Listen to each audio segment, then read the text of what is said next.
அதே மாதிரி துஆக்கள் திக்ர்கள் ரசூல் ஸல்லல்லாஹு அலைஹி வஸல்லம் ஒரு நாள் இருந்தாங்க, பள்ளிக்கு ஒரு சஹாபி வந்தாரு, தொழுவிட்டு அவர் துஆ கேட்கிறார், அல்லாஹும்ம இன்னி அஸ்அலுக பி அன்ன லக்கல் ஹம்த லா இலாஹ இல்லா அன்த யா அன்த அல் மன்னானு பதிஉஸ் ஸமாவாத்தி வல் அர்தி யா தல் ஜலாலி வல் இக்ராம் யா ஹய்யு யா கய்யூம் என்று துஆ கேட்கிறார். அல்லாஹும்ம இன்னி அஸ்அலுக பி அன்ன லக்கல் ஹம்த் லா இலாஹ இல்லா அன்த அல் மன்னானு பதிஉஸ் ஸமாவாத்தி வல் அர்த் யா தல் ஜலாலி வல் இக்ராம் யா ஹய்யு யா கய்யூம். இந்த துஆ இதை ஓதினாரு, ஓதி துஆ கேட்டார். ரசூல் சொன்னாங்க, எந்த இஸ்முல் ஆதம், எந்த இஸ்முல் ஆதத்தை கொண்டு கேட்டால் உடனே அங்கீகரிக்கப்படுமோ, அல்லாஹ் கேட்டால் உடனே கொடுப்பானோ, அந்த இஸ்முல் ஆதத்தை கொண்டு அவர் துஆ செய்து கேட்கிறார் என்று அல்லாஹ்வுடைய தூதர் ஸல்லல்லாஹு அலைஹி வஸல்லம் சொன்னாங்க. அப்ப என்ன, இதை ஓதிட்டு துஆ கேளுங்க. அல்லாஹும்ம இன்னி அஸ்அலுக, பாடமில்லை எழுதி பாடமாக்குங்க.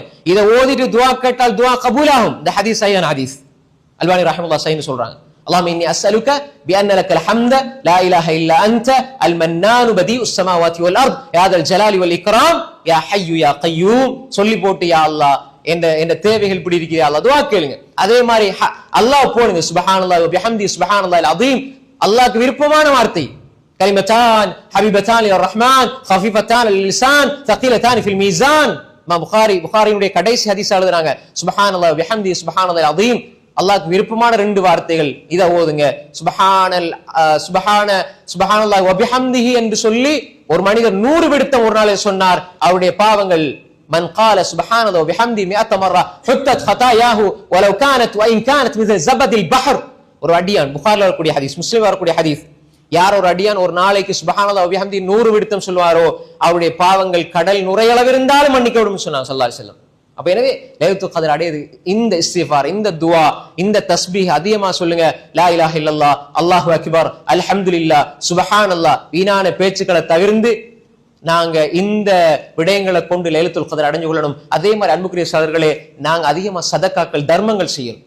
அண்டை அயலவர்களுக்கு உணவு கொடுக்கிறது, எங்களோட வாப்பா அம்மா சகோதர சகோதரிகள் எல்லாருக்கும் தர்மம் செய்யறது, இல்லாத மக்களுக்கு தர்மம் செய்யறது, கொடுக்கிறது.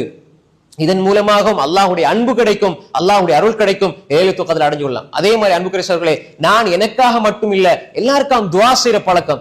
லைலத்துல் கத்ர் அடைஞ்சு கொள்ளதுக்கு அந்த இரவுல நான் அல்லாஹ் இடத்துல கையேந்தி, யா அல்லாஹ் இவரை மன்னிச்சிரு, யா அல்லாஹ் அவருக்கு இதை கொடுன்னு நீங்க துஆ கேட்கிற நேரம், உங்களுக்கு ஒரு மலக்கு ஆமீன் உனக்கு உண்டாகட்டும் என்று ஆமீன் என்று சொல்லி எனக்காக மலக்கு துஆ கேட்பார். எனவே நாங்க அடுத்தவங்களுக்கு துஆ கேட்பின் ஊடாக லைலத்துல் கத்ர் அடைஞ்சு கொள்ளணும். அதே மாதிரி அன்புக்குரிய சகோதரர்களே, குடும்ப உறவுகளை பிரிஞ்சு எந்த அமல் செஞ்சு வேலை இல்லை.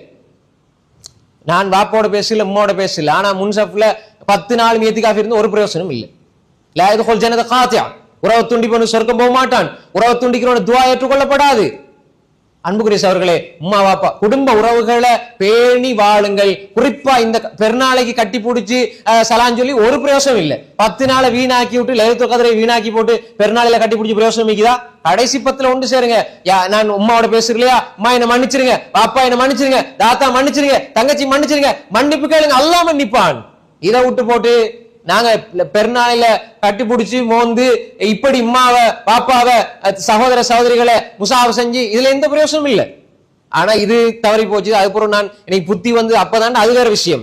இப்படி தெரிஞ்சும் நாங்க அதை தவறு விடுவோமாக இருந்தால் அன்புக்குரிய சகோதரர்களே, அது பெரிய ஒரு துரதிர்ஷ்டவசமான நிலை. எனவே நாங்க இந்த விஷயத்துல கவனமா இருக்கணும். குடும்ப உறவை நாங்க பேரிக்கணும். கடைசியா ஒரு விஷயம் என்னென்றால், லைலத்துல் கத்ர் அடைகிற நாங்க எங்கட பொருளாதாரத்தை ஹலாலா வச்சுக்கொள்ளணும்.